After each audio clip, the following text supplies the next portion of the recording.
There is something happening inside your body right now that no one ever warned you about.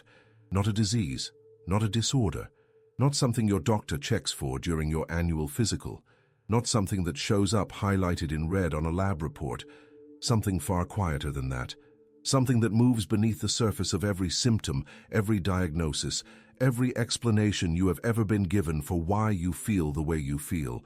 Something has been unraveling inside you, slowly, silently, for years, maybe decades, and the most disturbing part, you have felt it. You just didn't have a name for it.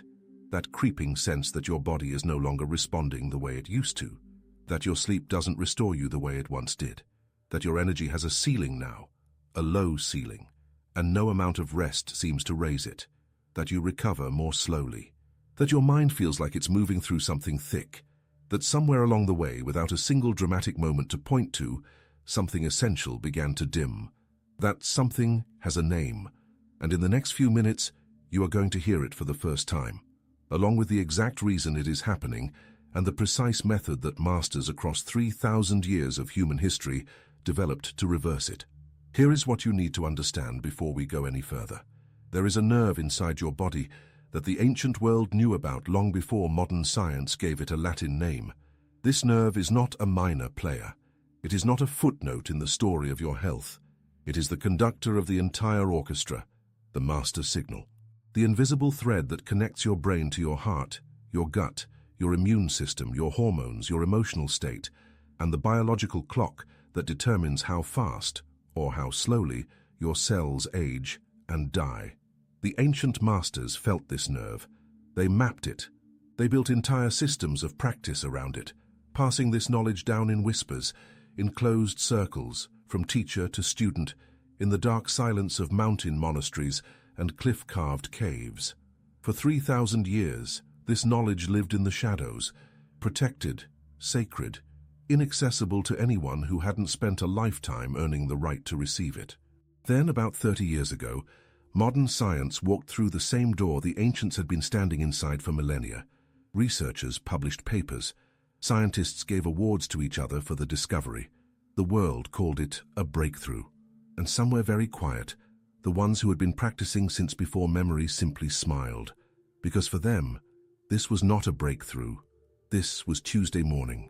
What you are about to hear is the convergence of 3,000 years of spiritual precision and 30 years of hard, measurable science, arriving together at one single point: your body, this moment, the breath you are taking right now.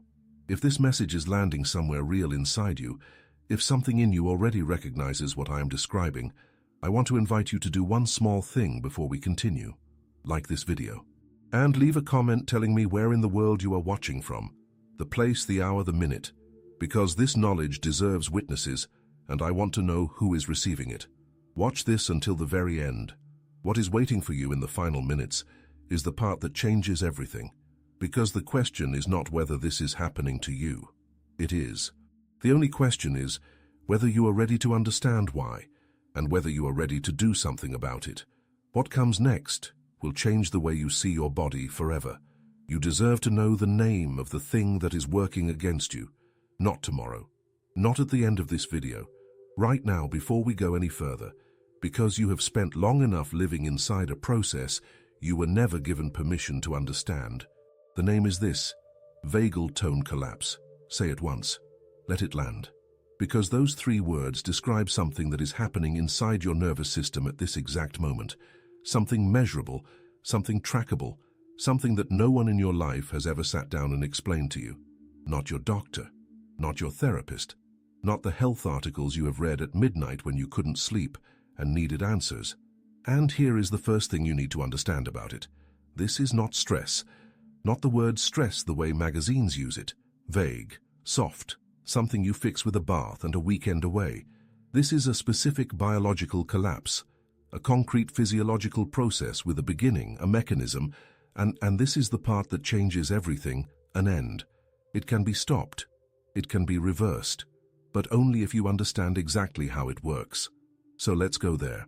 Your nervous system is built around 2 fundamental operating modes. Think of them not as settings on a dial, but as 2 completely separate governments inside your body, each with its own priorities, its own budget, its own vision for what your body should be doing right now. The first government runs on fear. The moment it perceives any threat, real or imagined, it floods your system with cortisol and adrenaline. Your heart accelerates. Your muscles tighten. Your digestion pauses. Your immune system goes into emergency rationing mode. Every resource your body has gets redirected toward one single mission: survive this moment. This government does not care about your future. It does not care about your cells, your sleep, your clarity, or your longevity. It only cares about right now, and right now there is danger. The second government runs on safety. When it is in charge, your body breathes deeply and evenly. Damaged tissue gets repaired, cells regenerate. The immune system does its full careful work. Memory consolidates, inflammation drops, and the biological processes that determine how fast you age, the ones happening at the chromosomal level, inside every single cell in your body, shift from destruction to restoration. These two governments cannot rule at the same time. When one takes power, the other goes silent. Now here is where it gets deeply important. Your nervous system was designed for a world where threats were real, physical, and temporary. A predator appears. Fear floods the system. You run or you fight. The predator is gone. Safety returns. The second government comes back online. That cycle was never meant to be permanent. But look at the world you're actually living in. Your phone vibrates before you are fully awake. The news is already generating cortisol before you have eaten breakfast. The commute, the deadlines, the unread messages, the conversations you are dreading, the bills, the uncertainty, the noise. Your nervous system does not experience these as minor inconveniences. It experiences every single one of them as a predator in the grass, and it responds exactly the same way every time. Cortisol, adrenaline, survival mode. Repeat, day after day, month after month, year after year. And here is what that repetition does, the part that no one tells you clearly enough. When the fear government runs without interruption for long enough, the safety government doesn't just go quiet. It begins to atrophy. It loses signal strength. The nerve that carries the message, "It is safe now, you can heal," the nerve that is supposed to reach every major organ in your body with that instruction, begins to fade. Its voice becomes a whisper, then a murmur, then something your body can barely hear at all. This is vagal tone collapse. This is the dimming of the master nerve, and the consequences are not subtle. When your vagal tone drops, your heart rate variability decreases, a measurable sign that your cardiovascular system has lost its flexibility and resilience. Your telomeres, the protective caps on the ends of your chromosomes that determine how long your cells live, begin to shorten faster than they should. Inflammation rises throughout the body, not dramatically, not visibly, but persistently, like a fire that never quite goes out. Your mitochondria, the tiny structures inside every cell that produce your energy, begin to generate less power. The connection between your gut and your brain, the axis that influences your mood, your immunity, your focus, your emotional baseline, begins to break down. You feel older than your age. You look it. Your body starts returning numbers that belong to someone further down the road than you. And here is the truth that should stop you completely. None of this is caused by time. Not a single part of it. Time did not do this to you. A process did this to you. A specific, measurable biological process, one that the ancient masters recognized thousands of years ago and spent their entire lives learning how to reverse. They called it the retreat of the life force, the slow withdrawal of something essential, the body without the right signal quietly abandoning itself, but they did not accept it. They did not treat it as inevitable. They discovered something, a pathway, a method, a key that could bring the life force back. And that key begins exactly where your skull meets your spine. Close your eyes for a moment and imagine this. 3,000 years ago, on three completely different parts of this planet, something extraordinary was happening simultaneously. In the forests of ancient India, a group of sages sat in deep stillness before sunrise, mapping the invisible rivers they felt moving inside their own bodies. On the other side of the world, in the mountains of ancient China, Taoist physicians were recording the behavior of a single great current that they believed ran from the base of the skull all the way down through the chest and into the belly. And in a third tradition, Separated by oceans and centuries, practitioners were developing precise physical techniques to influence this same invisible system, techniques so effective that they were kept completely hidden from the general population for thousands of years. 3 civilizations, no shared language, no way to communicate across the distances that divided them, no internet, no trade of medical texts, no common academic framework. And yet, all 3 drew the same map. This is the moment where most people feel something shift inside them, because this is not a coincidence you can explain away easily. When 3 completely independent cultures, separated by geography and time, arrive at the same invisible architecture of the human body, something inside you has to ask, what did they find that we have forgotten? The ancient sages of India called it prana, the life force that moves through the body in 5 distinct currents. Each current governed a different system. One lived in the chest and governed the heart and lungs. The current that, when strong, made a person feel fully alive, energized, and present. Another current moved through the throat and mind, governing thought and speech. A third ran through the abdomen, governing digestion and the body's ability to transform food into real nourishment. The remaining 2 governed energy distribution throughout the body and the release of everything the body no longer needed. 5 rivers, 5 functions, and the health of the entire human being depended on whether these rivers were flowing or blocked. The Taoist physicians of ancient China described it differently but arrived at the same essential truth. They spoke of one great river of life that originates exactly at the base of the skull, precisely where the brain transitions into the spinal cord and descends through the entire body, touching every major organ along the way. Their entire medical tradition, one sophisticated enough to have survived and been practiced for thousands of years without interruption, was built around a single non-negotiable principle. This river must flow freely. Any blockage, any stagnation, any place where the current ran slow or stopped completely, they considered this the origin point of all disease. Not the symptom, not the consequence, the root itself.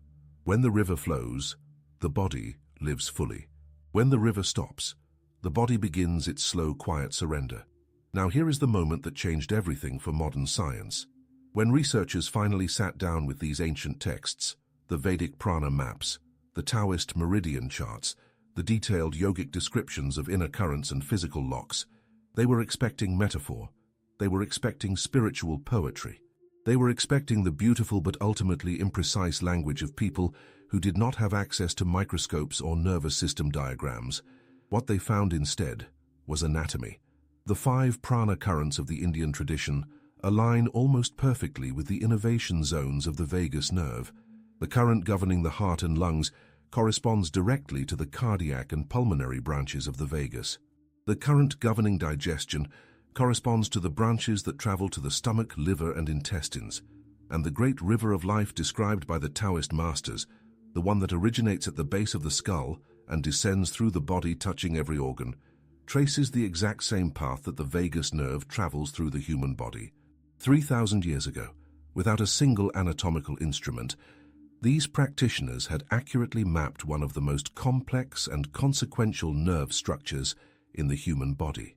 Not through dissection, not through theory or speculation, through something far more demanding than any laboratory experiment, through sustained, disciplined, courageous attention to their own inner world.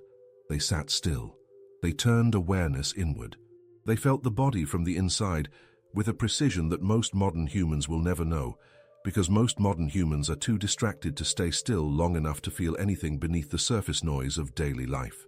And what they discovered in that stillness became the foundation of the most powerful self-healing system ever developed. Before we continue, I want to pause here and ask you to do something. If what you are hearing right now is resonating with something real inside you, if some part of you recognizes this truth, I want you to write these words in the comments right now. I command my body to heal, renew, and thrive. Write it as a declaration. Write it as a decision. Because the moment you write those words, something in you begins to shift, and your body is always listening to what you tell it. And if you feel that this knowledge belongs not only to you, but to someone you love, a friend, a parent, a partner who is tired in ways they cannot explain, share this video with them today. This information was hidden for 3,000 years. Do not let it stop with you. Now only the chosen ones will click the button on this screen and subscribe to this channel. Only those who are truly ready to receive what comes next. Be one of them. Because what the ancients built around this discovery, the actual physical tools, the precise techniques, the exact sequence of breath and body position that activates this nerve directly, is what is waiting for you right now. Now we enter the inner chamber. This is the part that was never written down.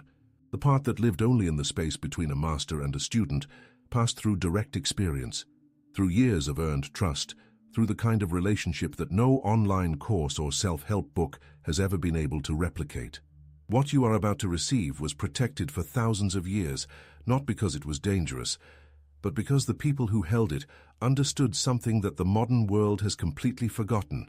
A technique given without context is just a trick, but a technique given at the right moment to someone who truly understands what it is for.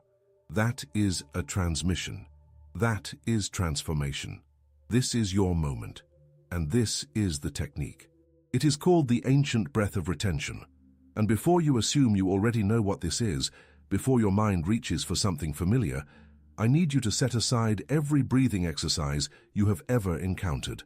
This is not box breathing. This is not the kind of deep breathing your doctor casually recommends when you are anxious. This is a precise, sequenced, physiologically specific protocol that was designed with one singular purpose: to directly stimulate the vagus nerve, override the chronic stress response, and send a clear biological command to every cell in your body to stop surviving and start healing. The difference between those two things, surviving and healing, is the difference between the life you have now and the life your body is actually capable of living. So how does it begin? It begins before you even take the first breath. It begins with time. You perform this practice in the morning, before food, before you reach for your phone, before the world has had a single second to make its demands of you. This is not a spiritual preference. This is biology. In the first minutes after waking, your nervous system exists in a rare state of openness, a window of genuine neurological plasticity, where new instructions can be absorbed and integrated at a depth that is simply not available later in the day. The cortisol curve has not yet peaked. The stress patterns have not yet locked in. Your nervous system is in this precise window, like soft clay.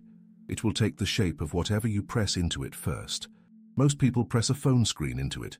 They flood that open, receptive window with notifications, bad news, social comparison, and the accumulated anxiety of everyone else's problems, and the clay sets hard around all of it, before they have even stood up. They spend the rest of the day wondering why they feel reactive, scattered, and exhausted by noon. But if you meet that window with this practice, you set the clay differently. You press something ancient and intentional into the most receptive moment of your entire day, and your nervous system holds that shape, restoration, repair, calm authority, for hours afterward. Now the body position. Sit upright. The surface beneath you does not matter. What matters is that your spine is tall, your chest is open, and your breath has a clear, unobstructed path through your body. And then, this single adjustment, which looks like almost nothing and changes everything, gently draw your chin back toward your throat, not down, not pressed to your chest, simply retracted, as though you are creating the very softest second chin. This movement is nearly invisible to anyone watching you. But inside your body, it creates a precise and gentle pressure at the exact point where the vagus nerve exits the base of the brainstem and begins its long descent through your entire body. With this one small movement, before you have breathed a single breath, you have already placed your hand on the master switch. You have already begun. Ask yourself this: how many mornings have you spent your first 10 minutes in a state of low-level panic, scrolling, rushing, reacting, when this was always available to you? Now the breath itself. Inhale through your nose for 4 slow counts. Let the air fill you from the bottom upward, belly first, then ribs, then the upper chest last. Keep your shoulders still and low. This kind of breathing, deep and diaphragmatic, is itself a signal. Your body reads a full, low, unhurried breath as evidence that no predator is near, that the danger has passed. Even before the count reaches 4, your nervous system has already begun to shift its posture. At the top of the inhale, when your lungs are full and quiet, apply the first lock. Gently engage the muscles of the pelvic floor, a soft, aware contraction, not a forceful grip. This creates an upward wave of internal pressure along the spine, a current that amplifies the effect of everything that follows. The ancients discovered this through sensation, through thousands of hours of inner observation. Modern physiology confirms the mechanism. This engagement creates a measurable increase in intra-abdominal pressure that directly influences the vagal response. Now hold for 7 counts. 7 full, unhurried counts. The ancients called this moment the gateway between worlds. And if you have never experienced a truly held breath with full awareness rather than strain, you cannot yet know what that phrase means. This is not the uncomfortable holding of someone running out of air. This is a pause that feels, when done correctly, like stepping into a room where time moves differently, where the body is completely full and completely still simultaneously, where the shift from one biological state to another actually takes place, not before, not after, but precisely here, in this suspended moment between inhale and exhale. What happens next? The exhale, and what it unlocks inside your body, is the part that the masters considered the true heart of the entire practice, and it is more powerful than anything you are currently expecting. The exhale is where everything changes. Not the inhale, not the hold, the exhale. And this surprises almost everyone who encounters this practice for the first time, because we live in a culture obsessed with taking in more air, more information, more stimulation, more input. We have completely forgotten the power of release. But the masters knew something that modern neuroscience has now confirmed in laboratory after laboratory. The exhale is the moment the body decides whether it is safe. And that decision, it's safe or not safe, is the decision that controls everything else. Breathe out through your nose for 8 counts, slowly, evenly, without a single sudden release. Let the air leave you the way water leaves a tilting bowl, completely unhurried, following gravity rather than force. 8 counts, longer than the inhale. This is not accidental, and it is not arbitrary. When your exhale is longer than your inhale, a specific neurological mechanism engages, one that researchers have named the vagal brake. It is exactly what it sounds like. A brake. A conscious, biological deceleration of the entire stress system. Cortisol begins to fall within seconds. Heart rate evens out. Blood pressure softens. The muscles around your eyes, the ones you have been holding tight without knowing it, begin to release. And the vagus nerve wakes up. Not gradually, not over days of practice.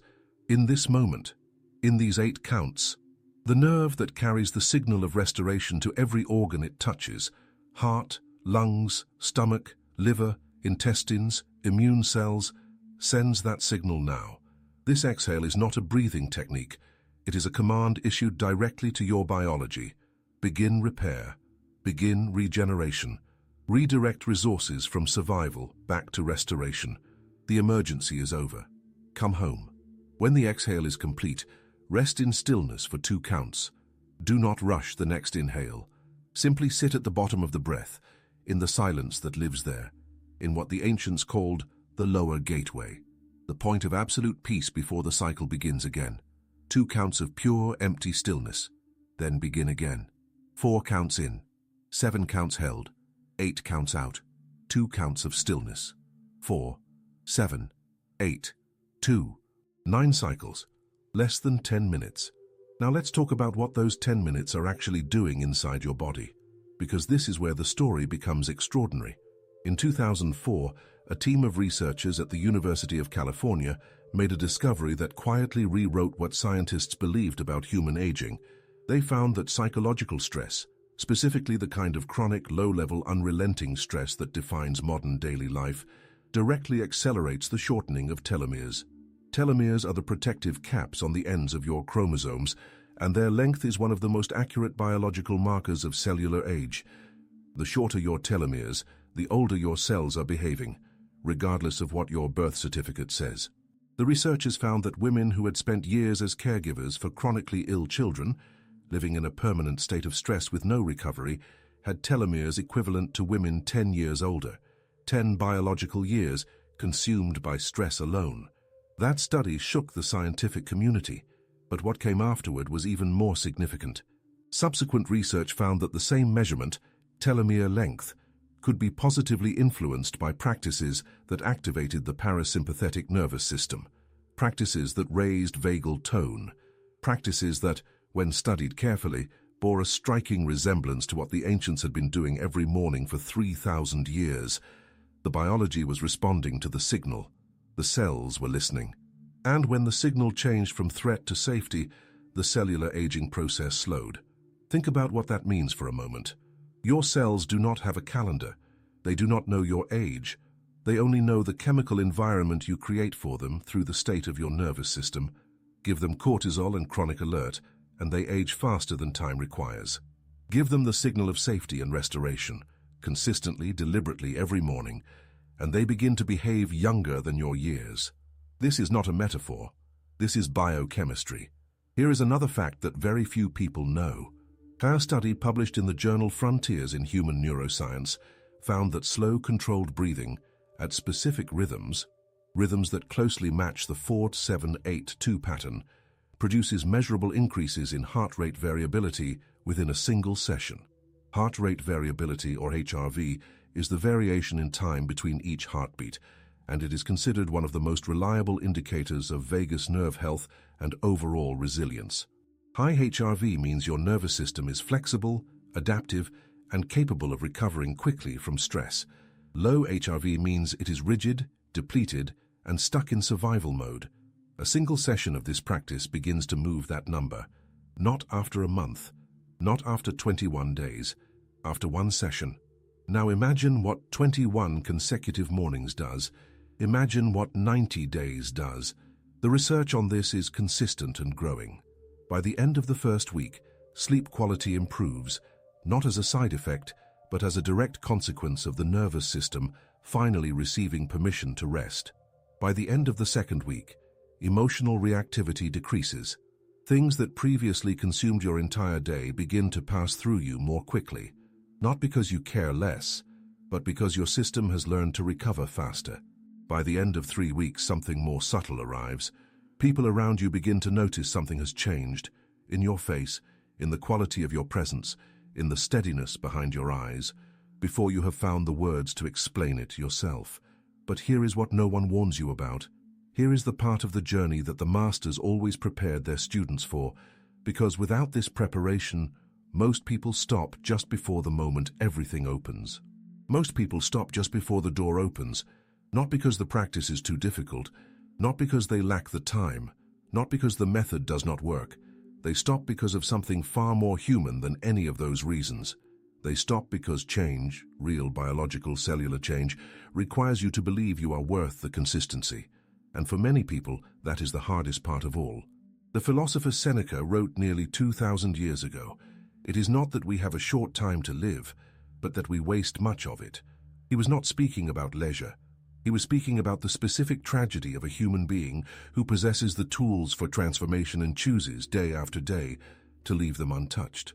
Seneca watched people around him, wealthy, educated, powerful people, grow old before their time, not from disease, but from the relentless mismanagement of their own inner world. He would recognize the modern human immediately. Different tools, identical wound. Here is the strategic plan, not a suggestion. A plan. Concrete, sequenced, and designed for the real conditions of a real life. The first 7 days are about installation, nothing more. Your only goal in the first week is to perform 9 cycles of 4-7-8-2 breathing every morning before you touch your phone. Set everything up the night before. Place your phone across the room. Put a chair or cushion in a specific spot that is used only for this practice. Create a physical anchor for the habit, because the brain forms new patterns faster when they are attached to specific places and objects. Do not try to feel anything in the first week. Do not evaluate the results. Simply show up, sit down, and breathe. 7 mornings. That is the entire goal. The second week is about observation. By now, something will have shifted, subtly but measurably. Begin to notice your reactions during the day. Notice how quickly you recover after a difficult moment. Notice the quality of your sleep. Notice whether you reach for your phone with the same urgency you did 2 weeks ago. Keep a simple record.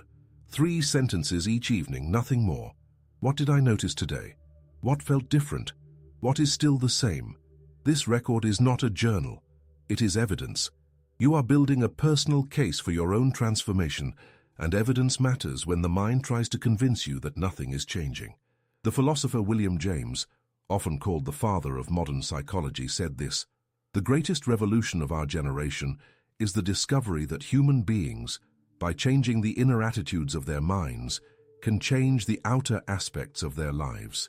He said this before neuroscience had the tools to prove it. Now we have those tools. Now we can watch the brain physically reorganize itself around new patterns. Now we can measure the telomeres, the heart rate variability, the inflammatory markers. James was right, and you are living proof of the mechanism he described, whether you are using it consciously or not. The third week is about identity. This is the week where the practice stops being something you do and begins being something you are. By day 21, the neurological pathways supporting this habit have been reinforced enough to begin operating with less conscious effort. The morning practice starts to feel less like a discipline and more like a need, the way hunger is a need, the way water is a need.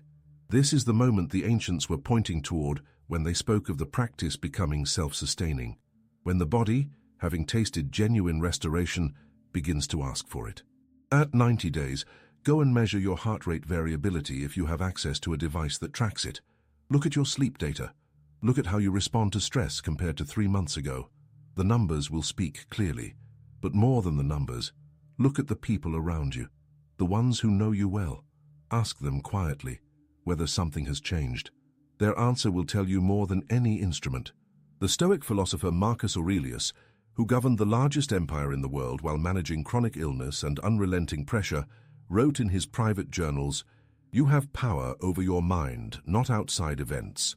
Realize this, and you will find strength." He did not write this for publication. He wrote it for himself every morning as a reminder.